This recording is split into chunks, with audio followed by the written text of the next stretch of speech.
ಸ್ನೇಹಿತರೆ, ಎಲ್ಲರಿಗೂ ದೇಗುಲ ದೀಪಕ್ಕೆ ಸ್ವಾಗತ ಸುಸ್ವಾಗತ.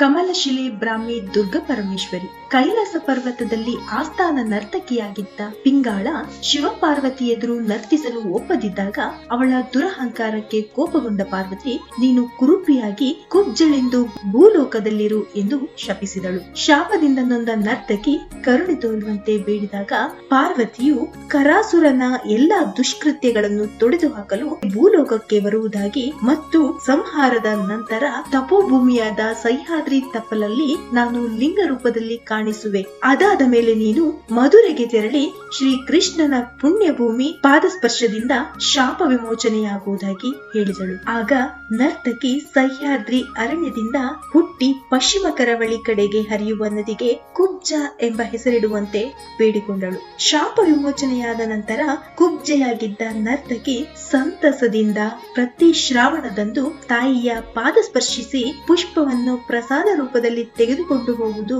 ನೋಡಲು ಅತ್ಯದ್ಭುತ. ಕಮಲದ ಮೇಲೆ ದುರ್ಗೆಯ ಲಿಂಗ ರೂಪದಲ್ಲಿ ನೆಲೆಸಿರುವ ಈ ಜಾಗ ಕಮಲಶಿಲೆ ಎಂದು ಪ್ರಸಿದ್ಧಿಯಾಯಿತು. ಸ್ನೇಹಿತರೆ, ನೀವಿನ್ನು ನನ್ನ ಚಾನೆಲ್ ನ ಸಬ್ಸ್ಕ್ರೈಬ್ ಮಾಡ್ಕೊಂಡಿಲ್ಲ ಅಂದ್ರೆ ಸಬ್ಸ್ಕ್ರೈಬ್ ಮಾಡ್ಕೊಂಡು ನನಗೆ ಸಪೋರ್ಟ್ ಮಾಡಿ. ಕಮಲಶಿಲೆಯ ಬಗ್ಗೆ ಇನ್ನಷ್ಟು ಮಾಹಿತಿಯನ್ನ ಇನ್ನೊಂದು ಸಂಚಿಕೆಯಲ್ಲಿ ತಿಳಿಸ್ತೀನಿ. ಅಲ್ಲಿವರೆಗೂ ನಮಸ್ಕಾರ.